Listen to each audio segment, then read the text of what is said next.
Bem-vinda ou bem-vindo você que acabou de dar play nesse podcast. Você está prestes a cair na pirambeira do tempo. Mas fica tranquila, fica tranquilo que você não tá só. Eu sou Juliano. O Juliano é um aprendiz que dedicou muitos anos da sua vida à procura de um mestre. E recentemente ele aprendeu que esse mestre que ele tanto procurava se manifesta nos encontros. Então ele busca manter esse olhar de menino para sempre aprender brincando e trocar com os seus. Eu sou a Marina. E a Marina, ela é a pessoa mais curiosa que eu mesma conheço. E às vezes isso ajuda, mas às vezes isso atrapalha.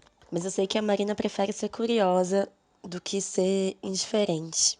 E eu tenho aprendido cada dia mais a admirar muito a Marina, porque eu acho que ela insiste e resiste na tentativa ou na prática do que é estar viva. E a Marina às vezes faz coisas muito bonitas e outras vezes ela se contradiz. Algumas vezes a Marina inspira muitas pessoas e outras vezes ela frustra algumas pessoas. Mas eu sei que a Marina segue nunca deixando de olhar para isso. Eu sou o Paulo, mas pode me chamar de Paulinho. O Paulinho é uma pessoa, um praticante, um buscador.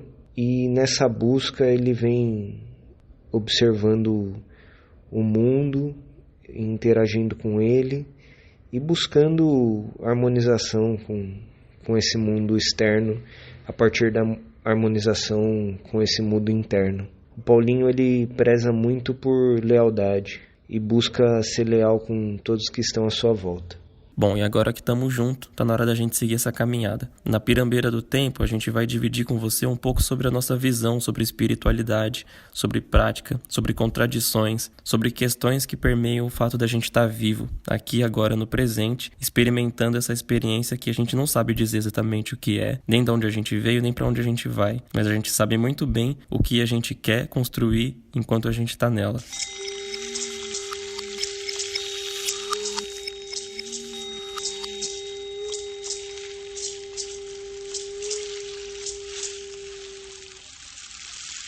Cá estamos nós, nessa que já está se tornando um hábito que está consolidado, eu poderia dizer, né?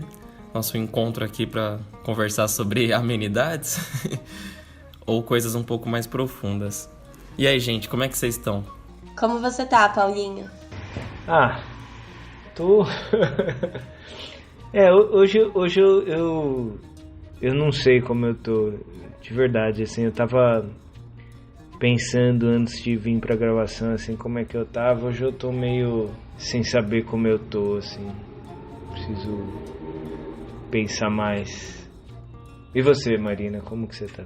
Como eu já tinha feito uma previsão da minha memória de futuro no episódio passado, obviamente eu não tô tão bem como eu tava na outra semana. Eu acho que, inclusive, eu fico pensando que eu tava bem porque eu escolhi por alguns dias me fechar um pouco na minha bolha interna e tentar acolher as coisas que eu poderia acolher desse momento, fazer as coisas que eu poderia fazer, cuidar de mim, olhar pra mim, enfim, me esquivando completamente do que tá acontecendo, né? Eu não tava vendo notícias, não tava querendo saber de notícias, eu não tava querendo saber de dados, eu não tava interessada. E aí, nos últimos dias, por uma questão política e de consciência, eu fui me inteirar um pouco de tudo que tá acontecendo e tá um pouco mais ligada e mais ativa nesse sentido, de novo. E aí, tudo que tá acontecendo é muito assustador e... não sei, eu me sinto como se a gente estivesse vivendo num fiozinho bem fino da corda bamba, assim, sabe? Eu acho que é assim que eu tô me sentindo, assim, numa corda bamba bem fina, tentando se manter, assim, em pé. E vendo muita gente ao meu redor assim também, com pouca estabilidade. E isso dá um pouco de agonia. E, enfim. E você, Juliano, como é que você tá? Eu acho que entre a semana passada e essa foi a primeira vez que eu oscilei menos desde que a gente entrou na pandemia. O que significa que ainda é mais do que eu oscilava antes de tudo isso acontecer. Mas eu fiquei refletindo muito sobre a nossa última conversa, né? Para os ouvintes que estão acompanhando a gente desde o começo, vai saber que o episódio anterior foi sobre medo e esperança, né? E eu fiquei pensando muito nos meus atuais medos e na minha esperança, na coragem, como agir dentro das possibilidades que eu tenho. E aí eu fiquei também observando como eu estava estruturando uma rotina específica para a pandemia e deixando um pouco de lado coisas que eu poderia dar continuidade do que eu estava vivendo antes, né, de tudo isso acontecer. E aí isso me fez lembrar que a gente já tem um assunto para pôr aqui na mesa, que é a questão da prática, né? Acho que a gente tem falado bastante sobre ela desde o primeiro episódio, e embora seja uma palavra muito simples e de uso cotidiano, né? A gente tem uma noção do que é prática enquanto sociedade, mas acho que nós três aqui a gente tem um olhar que pode acrescentar alguma coisa para quem está ouvindo sobre o que a gente entende sobre prática. Eu falo isso porque eu fiquei pensando, né, nas coisas que eu poderia praticar mais. E eu percebi o quanto eu estava projetando o futuro entre medo e esperança ao invés de praticar o estado de presença. Então, eu queria ouvir de vocês o que vocês entendem sobre prática. Eu não tenho uma ideia muito pronta e muito concreta sobre prática, porque para mim esse é um conceito, né, que é um tanto complexo. Mas quando você faz essa pergunta, que eu acho que é uma pergunta difícil, eu fico pensando na diferença. Qual é a diferença entre prática e ação? E aí, na minha cabeça, a prática, ela é um processo de ações. E aí eu acho que por ser um processo de ações, e linkando muito com o que a gente conversou no último episódio, com o que o Paulinho traz, né? Quando é um processo que traz repetição, né? Que a gente faz algumas vezes e que vai caminhando, né? A gente acaba criando consciência. Então, acho que se eu fosse definir de algum jeito, acho que a prática, ela é para mim, na minha leitura, um processo de ações conscientes. Quando você intenciona praticar algo, né? Praticar alguma coisa pro seu desenvolvimento, assim. E eu entendo que esse é um caminho para tudo, para qualquer desenvolvimento, né? Para todos os desenvolvimentos, porque eu, pelo menos, não acredito em milagre ou em receita pronta, né? Então, eu acho que a prática, ela é o caminho que pode me levar a algum lugar, assim. Eu entendo, né? Eu acho que essa ideia de prática, né? Essa ideia de um caminho de prática, né? De uma postura de mente e uma postura no mundo de prática. Eu acho que, antes de tudo, um pouco dessa ideia ela nasce da onde a gente vem falando isso, de onde a gente vem, e aí falando por nós, enquanto um caminho também, né, e a princípio de resistência, né? E por que resistência, né? A gente se deu conta que no nosso trabalho de desenvolvimento, para quem se propôs, né, para quem se propôs a se desenvolver, a se olhar, a praticar autoconhecimento, a gente foi educado ou doutrinado, mesmo no autoconhecimento, né? Eu acho que nas diversas áreas do conhecimento, não só do conhecimento de si, mas nas diversas áreas, a ter uma mente eurocêntrica, né? Uma mente de conquistador e uma mente de dominador, de opressor, né? Então isso vem quando a gente começa a criar uma justificativa e uma ideia, por exemplo, de ciência, né, que fala de domínio da natureza. né? Então, a ideia é que o homem se distingue da natureza e domina a natureza e tal. E isso vai sendo introjetado em vários campos, e no campo do conhecimento, inclusive no campo de autoconhecimento ocidental, onde essa visão eurocêntrica nos faz pensar enquanto conquistadores e dominadores, né? Partindo da natureza e para tudo. Então eu posso pensar isso em vários campos, né? No campo da ciência, onde eu mas onde eu conquisto um determinado conhecimento. E essa é a cabeça, é a posição de mente do colonizador, do dominador, né? Então eu conquisto uma nova área, né? Eu vou lá, eu descubro um novo país, né?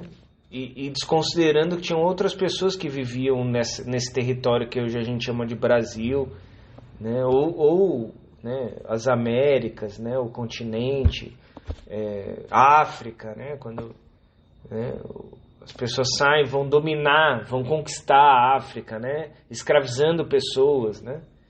Então essa é a mente do colonizador. E isso vai para todas as áreas. E aí, como que isso se manifestou, por exemplo, na área do conhecimento de si, né? Quando a gente começa a entender o desenvolvimento espiritual, o desenvolvimento interior, seja lá como você queira chamar, como domínio, como conquista sobretudo, né?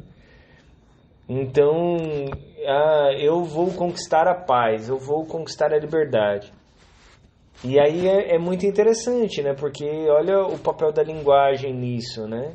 Tipo, olha como a forma que a gente usa as palavras e a forma que a gente se coloca, né? A forma da linguagem, ela não denuncia um tipo de pensamento, né? E aí, como a gente começou no falar isso um pouco no episódio anterior, como alguém, eu fico pensando, eu questiono, como alguém pode conquistar a liberdade, né? Conquistar tem vários problemas e vários equívocos fundamentais aí, né, nessa questão, né? E aí, eu acho que algumas pessoas foram se ligando disso, né? E falando, putz, cara, eu acho que eu tô equivocado nesse jeito que eu tô tocando esse caminho de autoconhecimento. E aí, então, beleza, se eu não vou conquistar a liberdade, o que eu faço então, né? Porque eu quero ser livre. E aí, se a gente pensar um pouco, então, se eu não posso conquistar a liberdade, o que eu posso fazer? Eu posso ser livre, eu posso praticar a liberdade. E aí é muito interessante porque essa distinção, né, ela é interessante porque a prática ela é um movimento, né? Quando eu conquisto, vou lá, conquistei a liberdade, acabou, a liberdade é minha, agora eu sou livre, ponto.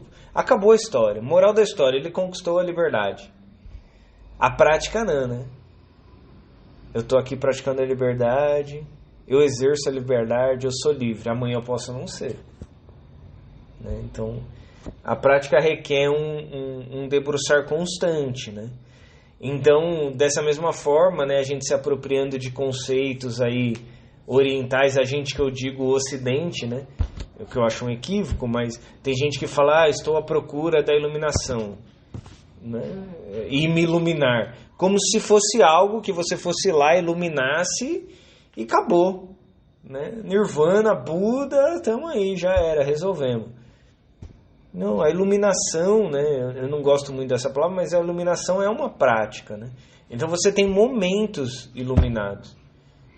E quanto mais você vai praticando, mais momentos de iluminação, de iluminação mental, de iluminação espiritual você vai ter. Então eu queria começar assim, né? Fazendo essa distinção da onde vem essa ideia que a gente tanto fala aqui, né? E falamos nas conversas anteriores que a gente teve, assim, quando a gente está falando de prática, a gente está falando de uma posição de mente, né? De uma posição no mundo, onde a gente não é nada, a gente não vai ser nada, a gente vai praticar isso é uma ideia de impermanência e de transição constante, né? Então, prática prática e o praticante, a praticante, é um jeito de se posicionar no mundo. Uau. Preciso achar um efeito aqui de bomba explodindo na minha cabeça, assim. Eu acho muito interessante isso que você colocou, Paulinho, porque, pelo menos pra mim, não foi fácil, não tá sendo fácil chegar nessa etapa de entendimento. Eu vou colocar a prática como se tivesse umas camadas, né, de compreensão. Acho que a primeira vez que a gente conversou sobre isso, o que eu tinha entendido, e que eu acho que também faz algum sentido, estava muito no lugar dessa dicotomia entre teoria e prática, né? Que eu acho que no fim das contas é a mesma coisa, mas não. Eu até me vinha muito, né, com as minhas frustrações nos caminhos que eu percorri, assim, de militância política, etc. Me vinha muito aquela frase de uma música do Emicida, citando o Malcolm X sem coragem de lavar uma louça. Então eu colocava muito eu polarizava, assim, né? O praticante é aquele que não tá na teoria. Aí eu comecei até a pegar um ranço da teoria, né? Até depois fazer as pazes com ela de novo, entender que, enfim, né? A gente pensa e age, né? A gente não só age e nem só pensa. Essa questão da prática de ser uma espécie de... Agora eu enxergo como uma espécie de trilha a ser caminhada, né? Assim, sem fim, né? Porque é isso, a conquista te leva a compreender que existe um fim e que nele você vai sentar no sofá e relaxar e não ter que fazer mais nada para que as coisas aconteçam daquilo que você busca, né? A liberdade, a paz interior, o autoconhecimento. E aí agora você falando me veio naquela música A Lua Girou, do Milton Nascimento, que é: sustenta a palavra de homem que eu mantenho a de mulher. E aí eu pensei, tanto sustentar quanto manter é praticar, né? Porque para você manter algo, sustentar algo, você não pode soltar. Senão a coisa cai, senão você afunda, senão... Eu acho que o software que colocaram na cabeça do ocidental, por conta da colonização, essa ideia de que você chega num objetivo fim, assim, é muito difícil virar essa chave.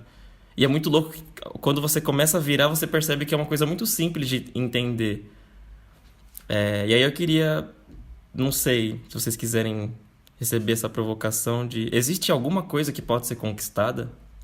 Ou a conquista, ela por si só, é algo que nos limita a compreender a vida? Então, né, Juliano, olha que interessante, né? Que, primeiro, eu acho que você traz uma questão que ela é fundamental, porque vamos trocar o ou pelo e, né? Aí nessa história. Porque isso que você coloca enquanto teoria e prática também tem um sentido nessa história de prática, né? Que essa história da teoria, né, ela é bem latente também, né? Porque às vezes a gente lê lá um livro, toma conhecimento de uma prática, né?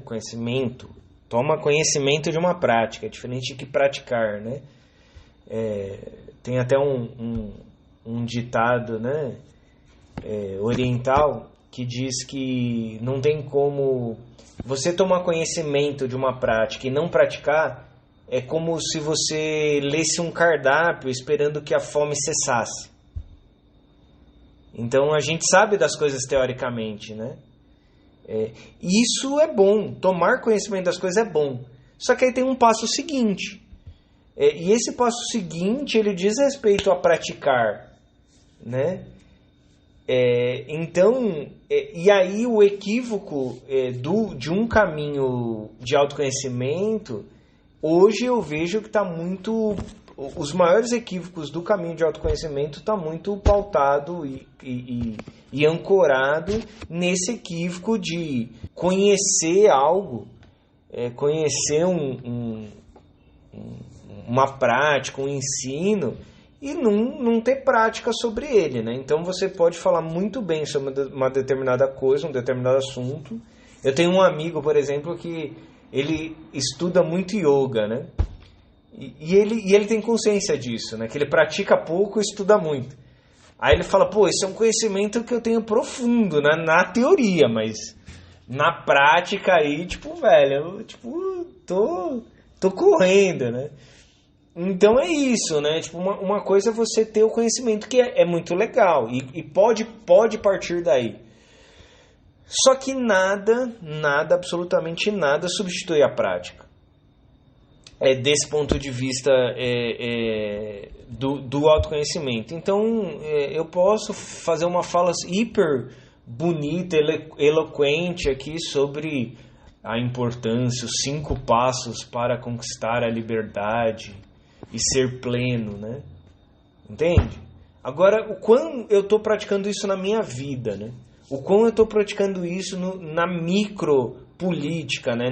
Nas relações, né? O quanto eu estou sendo livre, praticando a liberdade e deixando o outro ser livre, né?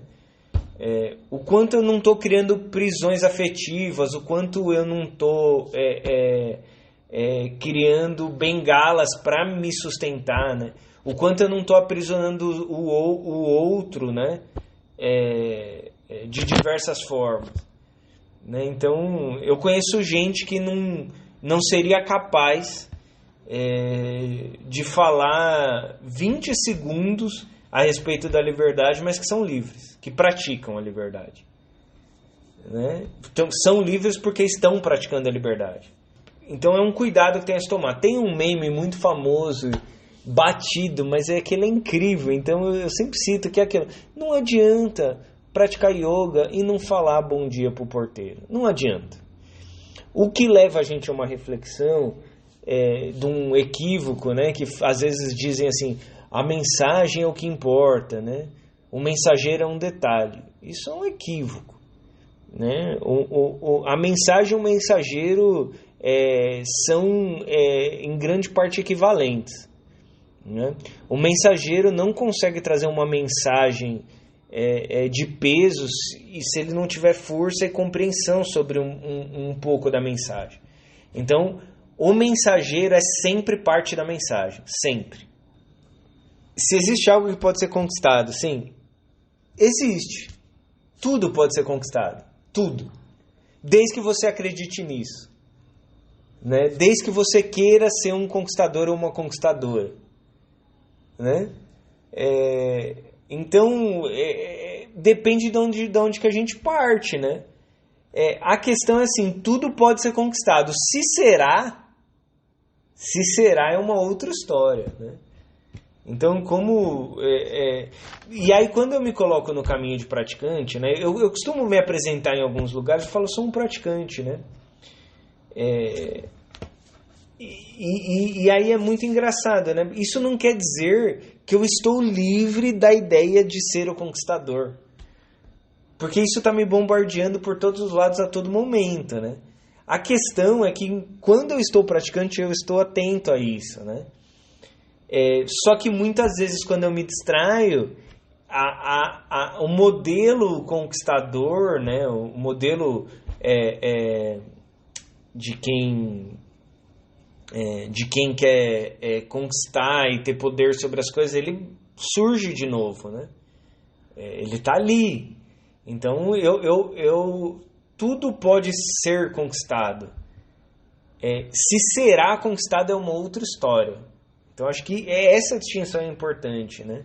Porque é isso, né? E esse caminho me causou muita frustração. O caminho do conquistador me causou muita frustração. E depois eu acho que eu posso falar um pouco por quê, né? Mas queria um pouco também que a Marina falasse, porque eu sei que ela tem bastante coisa para falar disso.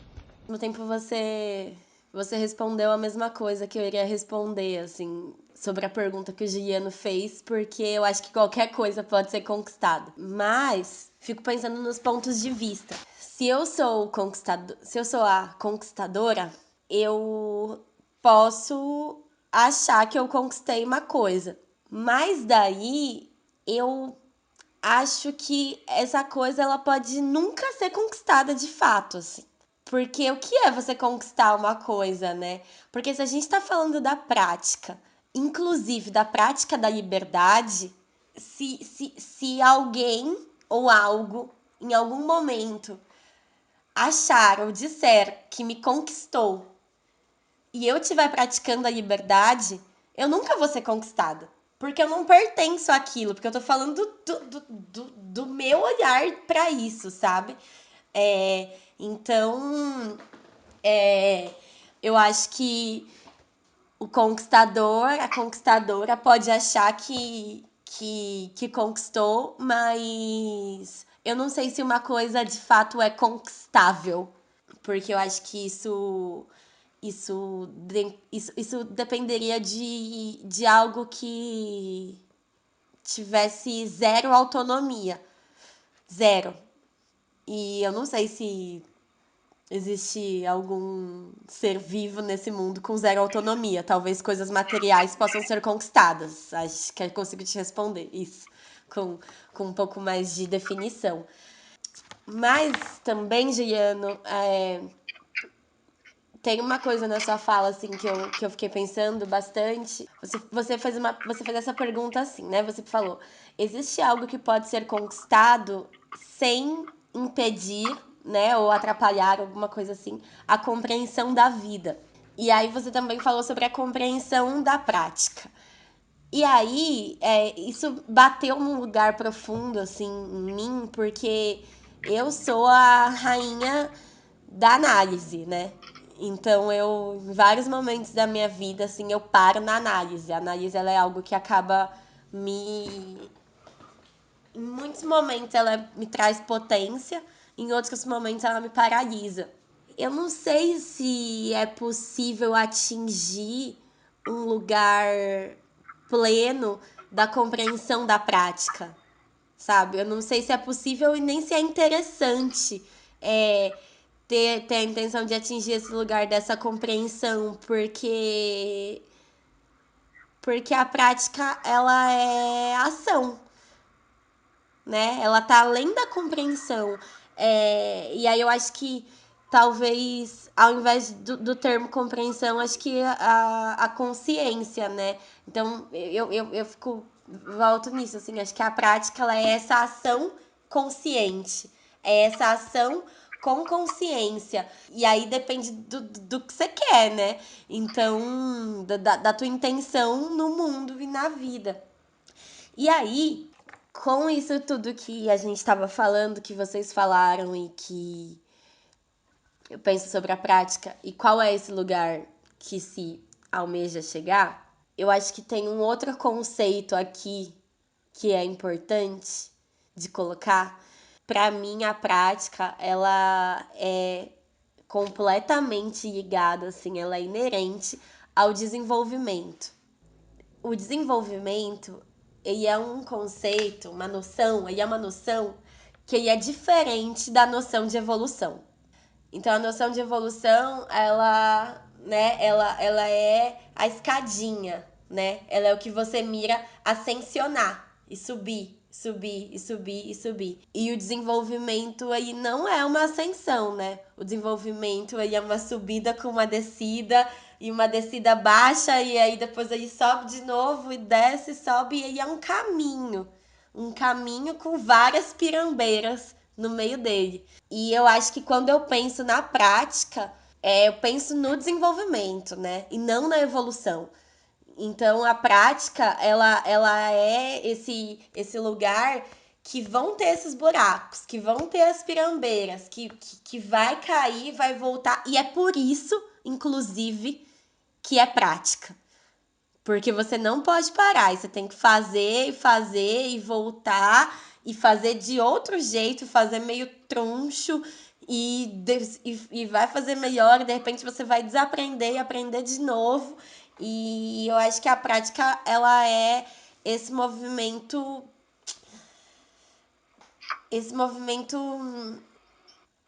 Me faltou um termo aqui, mas é que eu acho que é esse movimento contínuo, é que é mais que contínuo, assim, porque ela é, pra mim, Eu acho que é um movimento. é um movimento, é isso, e um movimento não para, né? Um movimento se movimenta, é isso.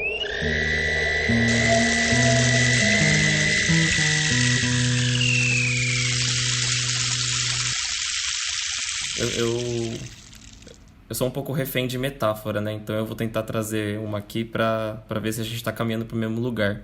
Eu comprei um berimbau ontem, né? Faço capoeira, tava na intenção de aprender a tocar, não deu pra aprender no espaço que eu vou por questão da pandemia, então comprei um pra praticar em casa. Aí eu vou fazer o exercício aqui da minha relação com o berimbau a partir de hoje. Se eu tô na visão do conquistador, da conquistadora, eu tenho o berimbau.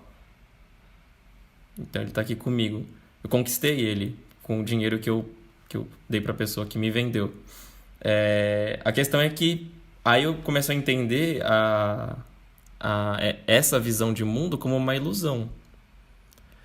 Porque eu não tenho controle de que eu vou ficar com esse berimbau o tempo que eu quero ficar com ele. Pode ser que por alguma razão ele quebre ou aconteça alguma coisa. Eu não tenho domínio sobre ele como eu acredito que eu tenho. Não conquistei ele. Se eu olho para ele com o olhar do praticante, eu sei que com ele eu consigo praticar o ato de tocar berimbau. E isso vai fazer com que, se eu fizer cada vez mais, em algum momento eu vou fazer isso bem, sem a dificuldade que eu tenho hoje, porque realmente, gente, a dificuldade é grande. E, enfim, pode chegar um momento que eu vou tocar esse berimbau na Roda da República. E pode ser que nesse dia eu toque mal. Porque eu acho que, pensando no que a Marina falou, essa prática ela é constante, assim.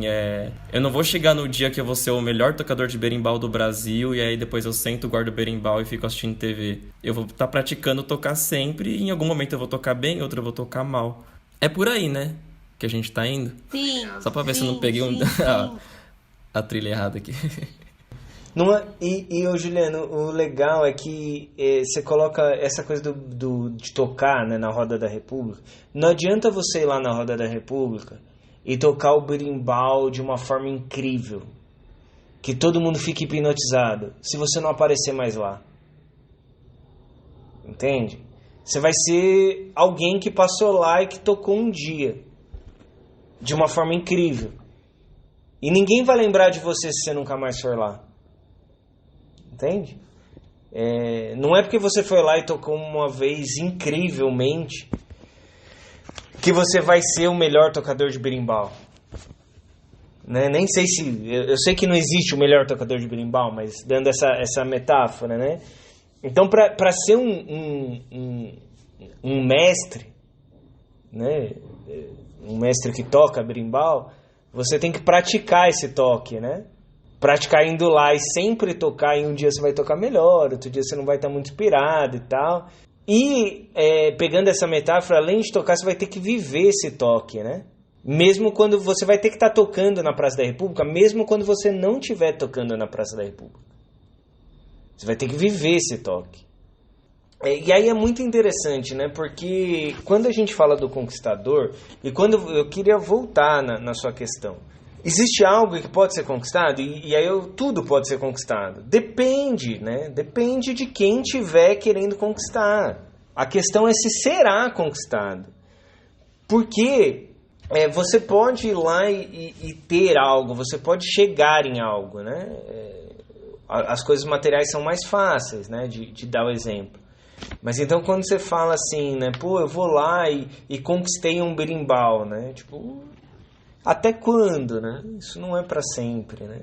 Então a conquista, ela dilui, toda conquista dilui. E aí toda conquista e aí você coloca como uma ilusão, né? De uma certa maneira sim, mas eu gosto de entender no caminho do praticante, eu gosto de entender as coisas como níveis de realidade, né? Níveis de desenvolvimento diferente, né? Porque quem está vivendo o caminho do conquistador, quem está trilhando esse caminho, está na realidade possível daquele momento, né? Então, e por que eu digo que eu estou no caminho do praticante? Porque eu estou praticando isso, mas muitas vezes eu volto e oscilo para funcionar como um conquistador. Então eu entendo que essa coisa do conquistador é um caminho de muito sofrimento, né? E hoje o sofrimento que eu ainda sinto na minha vida, que não é pouco, como se, o sofrimento que eu ainda sinto como se fosse algo pequeno, né? É muito sofrimento que eu sinto. E eu ainda atrelo muito a isso a minha parte de conquista, né? Das minhas frustrações por ainda estar atuando como um conquistador em muita coisa que eu faço. Então, migrar e ser praticante é muito louco, porque exige o quê? O que exige? Prática. Exige prática, né? Então, toda vez que eu não estou praticando, e aí olha só, né? Prática é igual consciência, é igual coragem, né? Toda vez que eu não estou num caminho de prática consciente, e por que prática consciente? Porque o conquistador também está praticando alguma coisa. O conquistador ele está praticando alguma coisa, só que ele está praticando alguma coisa com uma determinada intenção de ter uma moral da história, um fim, e isso não existe, isso é uma criação. Né? Então, a gente sempre assiste um filme, assiste escuta uma história, conta as nossas próprias histórias, cria as nossas próprias realidades esperando que isso tenha um desfecho e um fim de conquista. Quando a gente pega histórias não europeias, né, não eurocêntricas, como histórias ameríndias, histórias africanas, muitas dessas histórias não têm uma moral da história. Elas são o que são. Ou melhor, né, a moral da história está em outro lugar, né? Então, tipo, é isso, né? Não tem um fim, né? Parece que é uma história sem fim, uma história sem desfecho.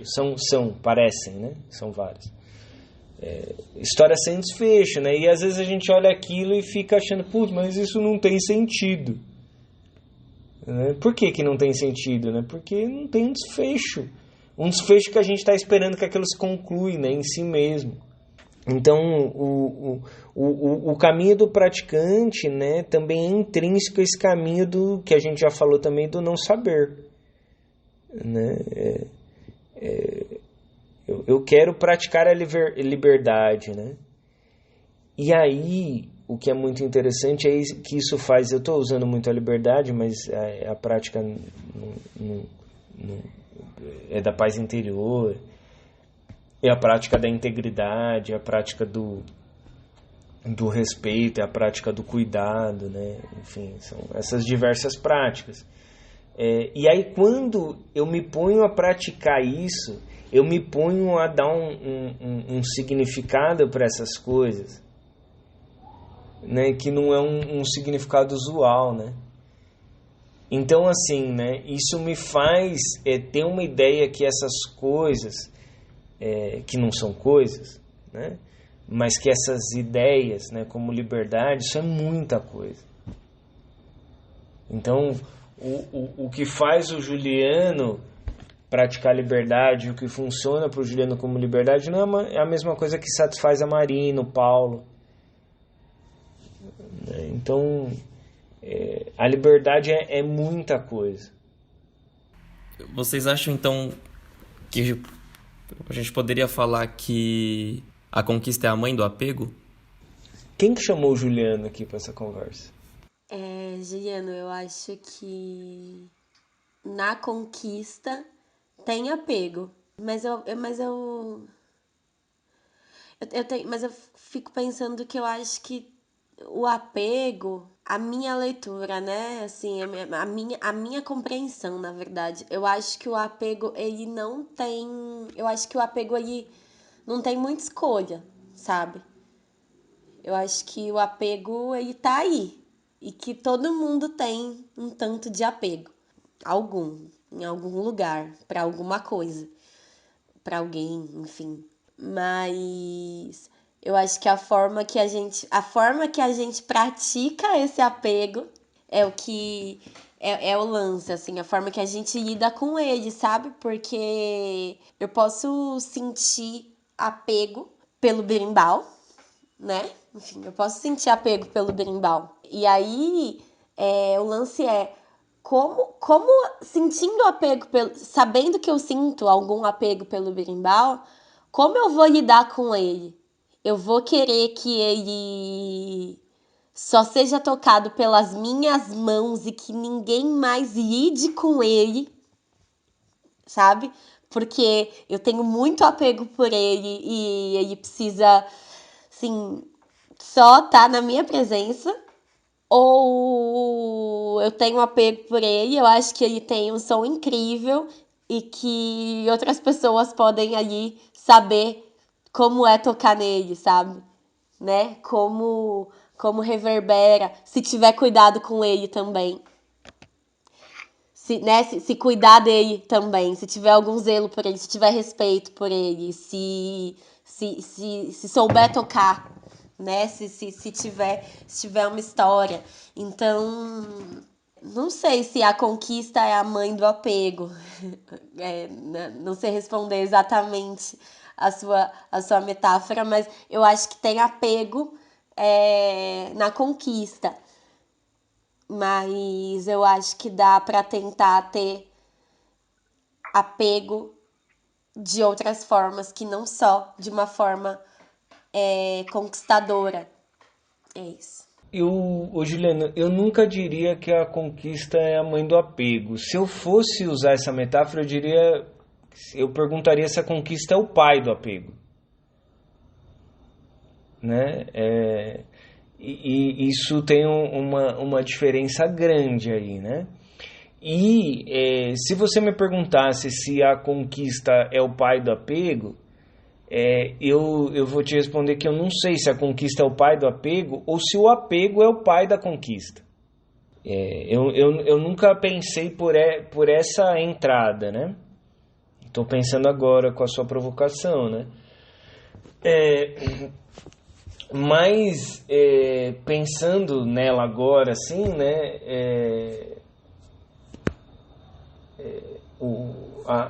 A conquista ela traz consigo, assim, né? Quando a gente vai no cerne entender o que é conquistar algo, né? É conquistar, né?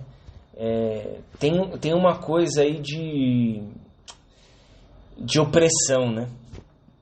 Por isso que eu fiz essa troca do gênero aí que você traz, porque, né? Qual que é a necessidade, e eu iria para aí, né? Antes de falar de apego, qual que é a necessidade da conquista, né? Qual que é a necessidade? Talvez, para a gente chegar no apego, a gente tenha que falar disso, né? Qual que é a necessidade, né? Por que conquistar algo, né?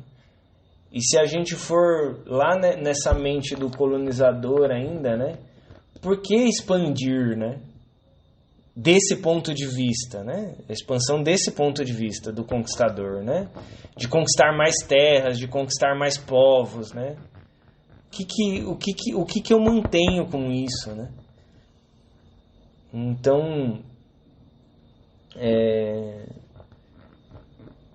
então a conquista aí para mim ela é subalterna, né?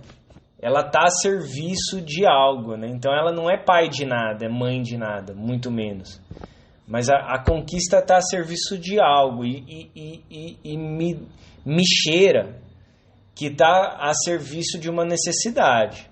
É que você falou da necessidade, eu lembrei de uma conversa do Siddhartha Ribeiro que eu ouvi recentemente, que é a questão, pensando enquanto espécie. A nossa espécie funciona de uma certa forma.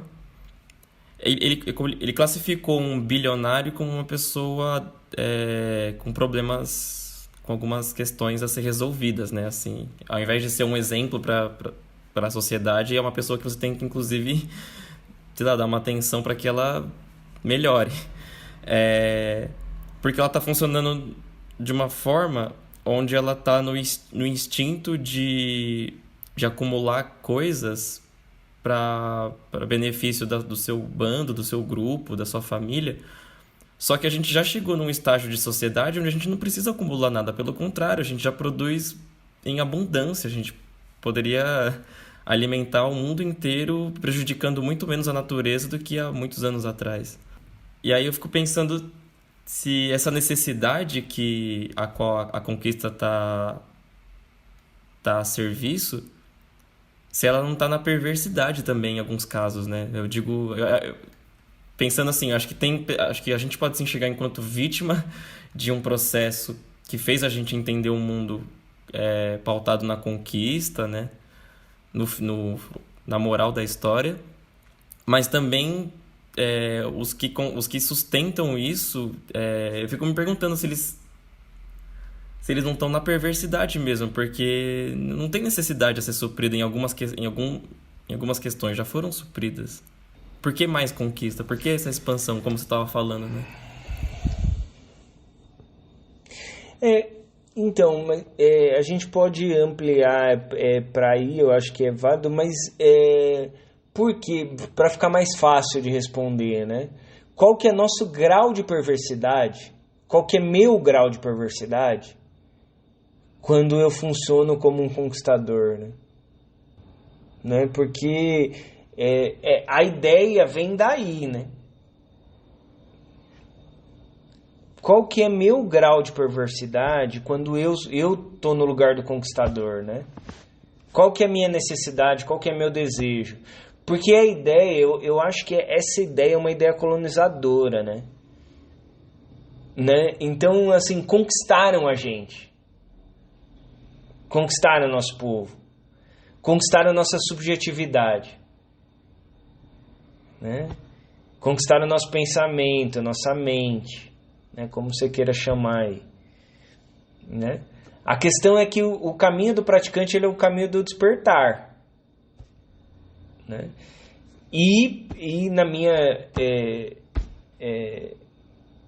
visão do lugar que eu estou aqui, eu entendo que o caminho por isso que eu começo que o caminho da prática enquanto resistência, né? Então o despertar, inclusive, né? Eu não faço essa diferenciação, mas o despertar espiritual é a gente olhar e entender o que está nos colonizando, o que está nos influenciando para a gente pensar do jeito que a gente pensa. Né? Então, quando eu estou... e aí, voltando à sua questão, né? Quando eu estou agindo assim, eu estou reproduzindo. Eu estou reproduzindo a atitude de quem me oprime. De quem me escraviza. Né? Então, eu estou numa reprodução. E a partir disso, qual que é a necessidade? Né? O que eu quero? Será que eu quero ser igual a ele? Que eu quero ter o mesmo poder que ele? Você entende?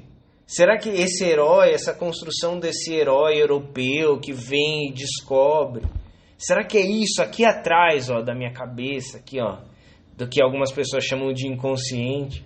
Será que é isso que está me regendo? Né? Que no fundo eu quero agir como conquistador, não é essa a minha necessidade?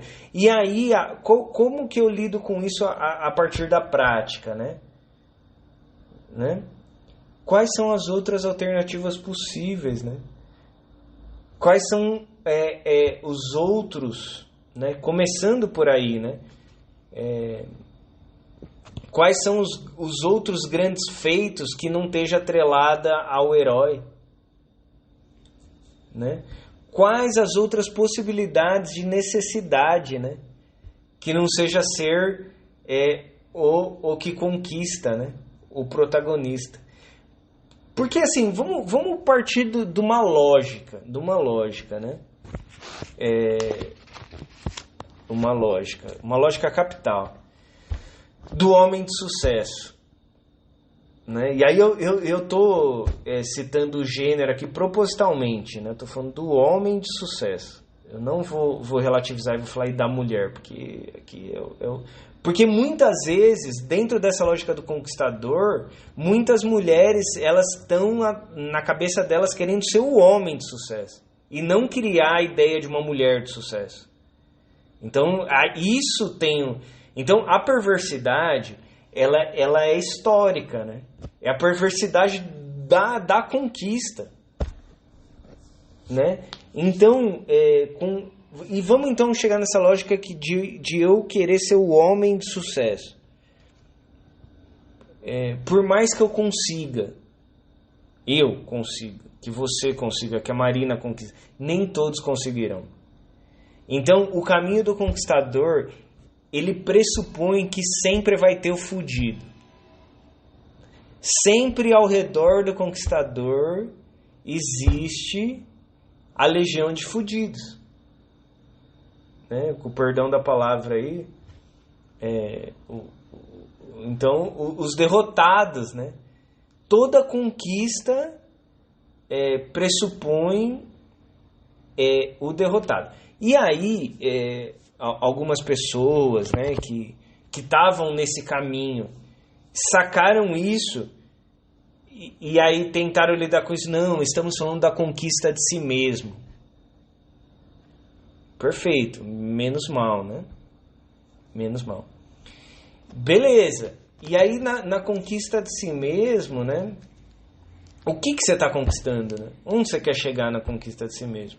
Que aí vai para que a Marina brilhantemente trouxe, a conquista de si mesmo é o caminho da evolução, né? Dessa evolução enquanto uma hierarquia, né? Então, hoje eu sou melhor, eu estou evoluindo e tal, né? Então, essa ideia de escada e de linha contínua, de linha linear que sempre vai para frente, né? É uma ideia de conquista, uma ideia do conquistador.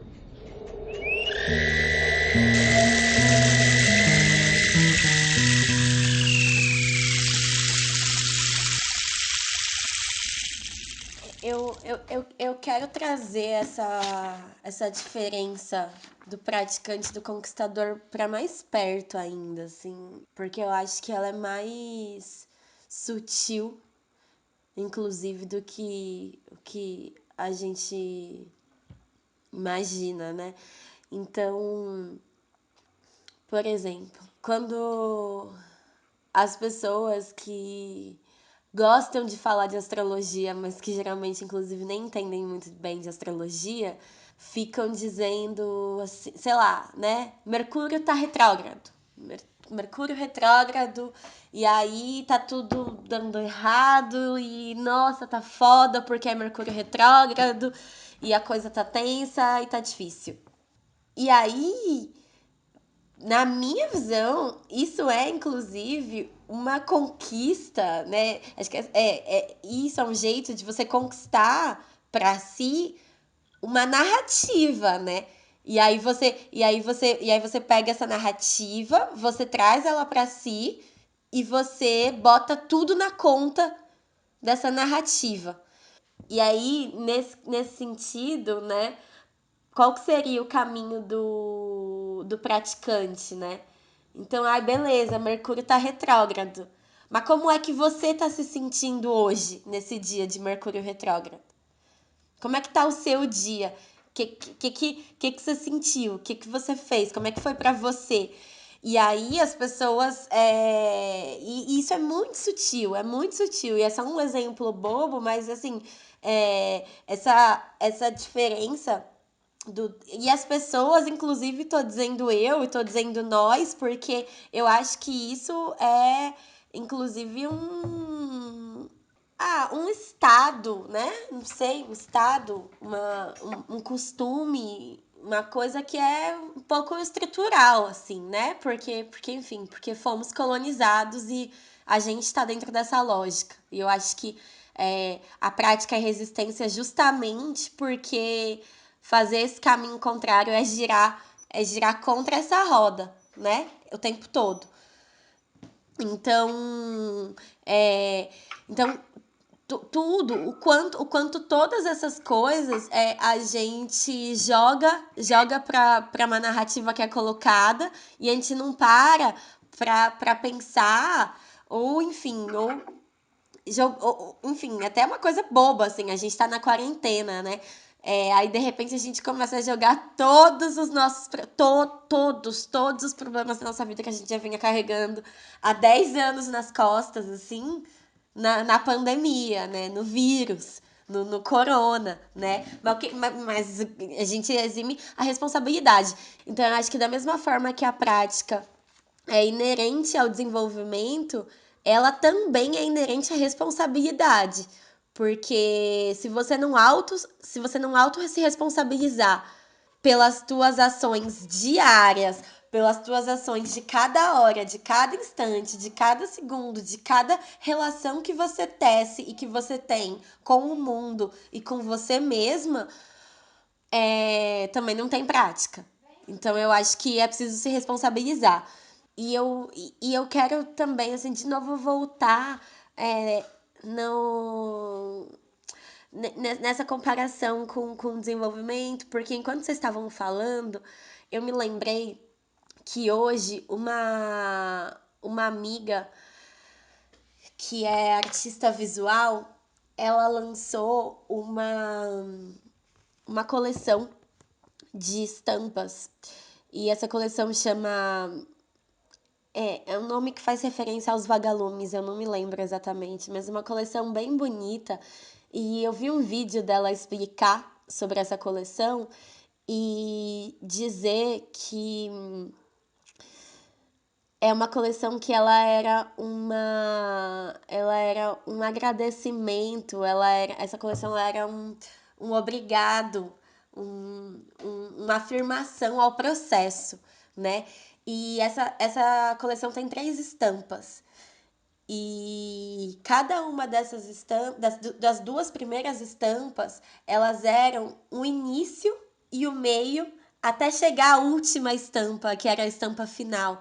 Só que as outras 2 viraram as estampas da coleção. E eu achei muito lindo. Esteticamente era muito lindo, mas eu achei muito lindo esse conceito, assim, que ela trouxe, sabe?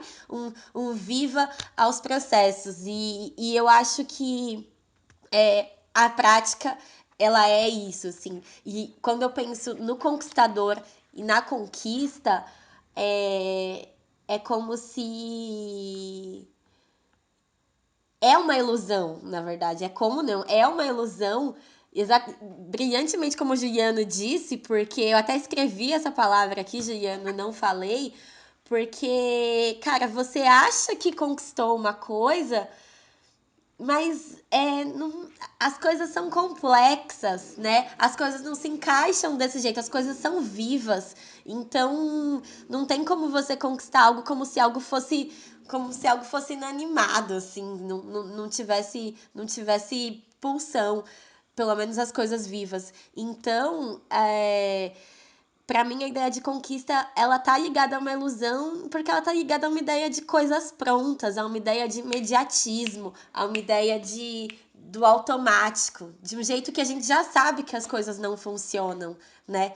E a ideia da prática, assim como a ideia do desenvolvimento, pra mim, ela tá ligada a uma ideia de processo, que eu acho que é o que move tudo nessa vida, assim, são os processos.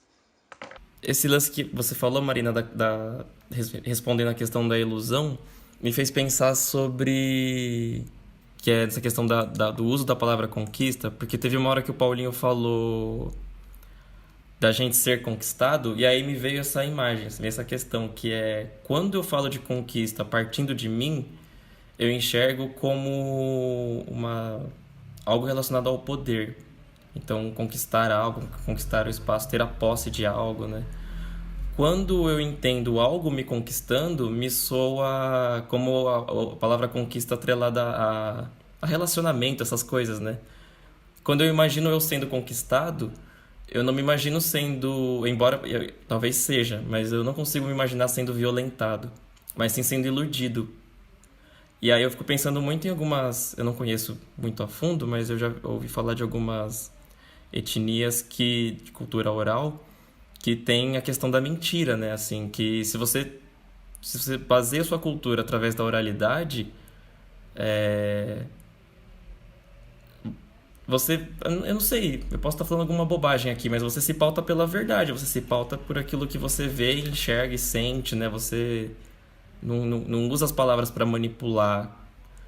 E aí eu fico pensando que a conquista, quando também tem essa conotação de conquistar, essa coisa do amor romântico, né? De conquistar a mulher, né? Essa questão do homem, né? O conquistador que conquista a mulher. Eu não sei, pra mim, nessa fala do Paulinho, veio muito como uma... Pra mim, conquista tá muito relacionada à mentira, sabe? A ilusão mesmo. Eu não consegui sair dessa vinculação. E eu acho que você tá certo, Juliano. Enquanto a mentira, por quê, né? Porque quando a gente diz assim, né? Nos conquistaram, né? E o que tem nessa conquista, né? Essa conquista foi violenta? Pode ter sido, né? No nosso caso, enquanto território, foi violenta. Mas o que faz a manutenção violenta do ponto de vista da força física, né? Da força bélica? O que faz a manutenção dessa invasão e dessa conquista? A mentira. A mentira que você, eu, a Marina e todo mundo que é conquistado acredita. Quando que eu pratico a liberdade? Quando eu passo a não acreditar mais na dominação. Então, e aí tem, né, alguns que dizem aí, né, que você pode estar preso, todo amarrado e tal. Se sua mente estiver livre, você está livre, né? Eu não consigo só reproduzir isso, né? Nunca pratiquei isso porque eu não passei por isso, mas eu consigo entender, eu consigo tatear isso, né? Porque a partir do momento que você não acredita mais nessa balela, aí isso vira uma mentira, né? Então, você acorda, né? Então, não ser dominado, não ser conquistado, é você não acreditar mais que isso é possível, né? Porque, de fato, ninguém pode te conquistar, né? E aí uma outra questão que eu acho que é importante é que a gente pode cair num equívoco também, que é o equívoco do confundir prática com relativismo e com falta de propósito, com falta de intenção, né? Que é inclusive uma forma que a forma de pensar do conquistador tenta minar, né, a forma de pensar do praticante. Você não tem objetivo, muito pelo contrário, né, o praticante ele chega em vários lugares. O que acontece é que ele chega e está no lugar, né? E o praticante, quando ele está no caminho do praticante, quando ele chega num lugar, ele tem a compreensão que aquele lugar é transitório. E como esse lugar é transitório, esse lugar passa a não existir, né? Conforme você vai avançando. Então, é um movimento constante. O que a gente faz, né, na real, é estabilizar, né, isso, porque a gente tem que entender determinadas coisas como fixa, para a gente conseguir conversar, né, para a gente conseguir transmitir isso, né. Então, sim, você pode comprar seu berimbau. Você pode, né? Você está com o berimbau. O que acontece é que isso, no tempo, vai mudar. Isso eu tenho certeza. Eu tenho convicção que isso vai mudar, né? Seja porque esse berimbau vai quebrar, seja porque você não vai querer mais o berimbau, seja porque você vai vender o berimbau, seja porque você vai morrer, seja porque o berimbau vai deixar de existir um dia, né? Então, a cabeça do conquistador é frustrante porque ela tenta fixar os pontos, né? Ela tenta engessar as coisas, né? E isso, como eu disse, né, me causa muito sofrimento, porque muitas vezes eu estou praticando, né, praticando, e me vejo lá buscando a conquista de determinadas coisas, me vejo em meio a uma mudança, uma transição, achando que eu estou perdendo outras coisas.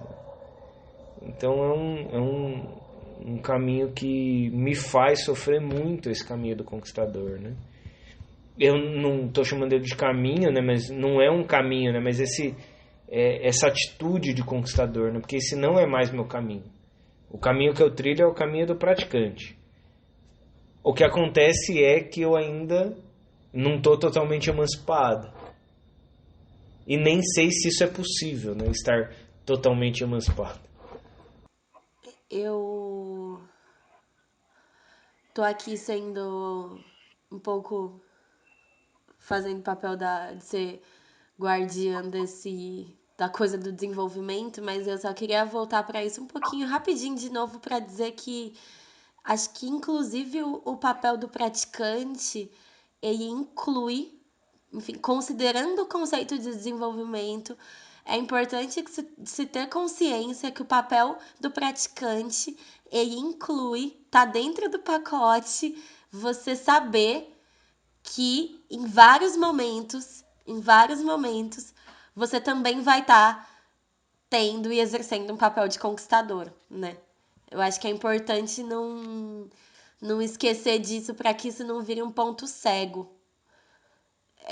Porque isso acontece. E aí, eu só queria também falar uma outra coisa, que é interessante, Juliano, você disse que quando você sente, né, a ideia de ser conquistado, de que geralmente você não sente violência, enfim, obviamente eu sou aqui uma mulher que tem alguma trajetória dentro dessa consciência da opressão de gênero, mas para mim a ideia de ser conquistada, ela é muito opressora, muito opressora.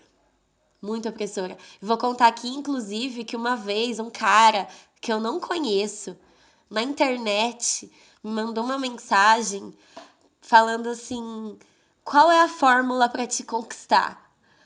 Meu, coitado do cara, porque acho que ele não me conhecia também, que eu mandei um textão pra ele, assim, ó, mas um textão que ele nunca mais me respondeu, assim, nunca, sei lá, não sei nem quem ele era, não sei pra onde ele foi, não sei o que aconteceu, mas que assim, cara, eu pensei, como é que esse cara que nem me conhece tá aqui falando de como eu me conquistar? Ele tá louco.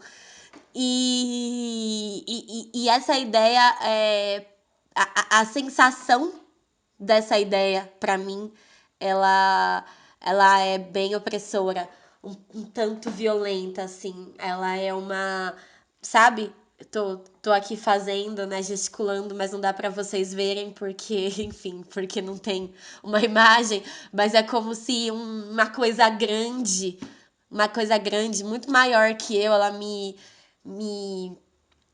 abocanhasse, assim, me fechasse, sabe? Então, não sei se para todas as mulheres é assim, provavelmente não, mas para mim, enquanto mulher, a ideia de ser conquistada, ela é opressora, assim, bastante opressora. Bom, estamos com quase 1h30 de conversa, gente. E eu confesso que a vontade de ficar e continuar praticando isso aqui agora, esse estado de presença com vocês, estou um pouco apegado a ele. Mas eu acho que a gente tem que considerar que a gente pode deixar para dividir outras ideias nos próximos episódios. Vocês querem fazer uma consideração final, deixar um recado? Muito legal estar trocando essa ideia com vocês. É muito bom poder falar, escutar sobre essas coisas, assim, né? E depois a gente poder escutar também essas conversas, né? Porque eu acho que é importante falar que a gente está escutando, né? Depois das nossas conversas, assim, né? Isso tem feito tem tido um efeito interessante, né? Acho que a Marina falou disso em algum momento, né? De escutar, se escutar e tal, tem tido um efeito interessante. E quero agradecer aí todo mundo que chegou até aqui, porque eu acho que não é fácil ficar escutando dois doidos e uma doida falar aí quase 1h30, né? Mas espero que você tenha gostado, espero que isso de verdade te traga algo que você possa aproveitar e algo que você possa refletir e que isso influencie na sua prática. E do mais aí eu acho que a gente pode dizer que o podcast está diluído.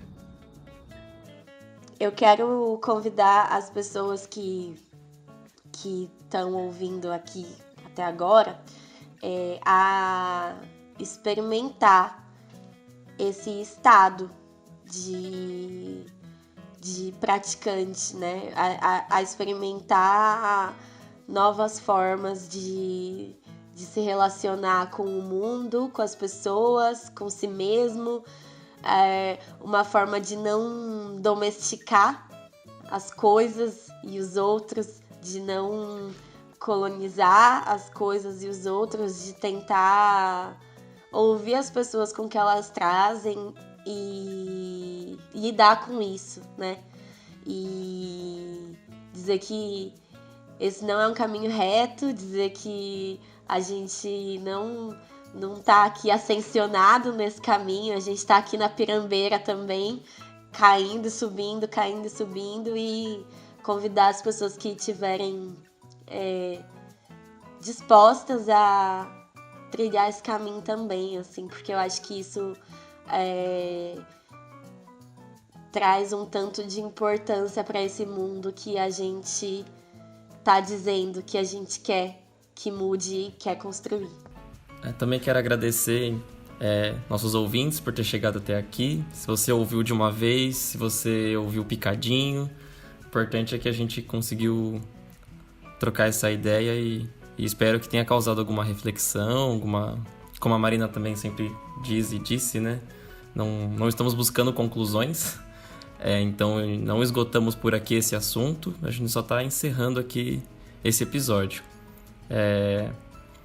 Então, muito obrigado aí por emprestar os ouvidos e intuo que se você for praticar o caminho do praticante, que te leve para bons lugares.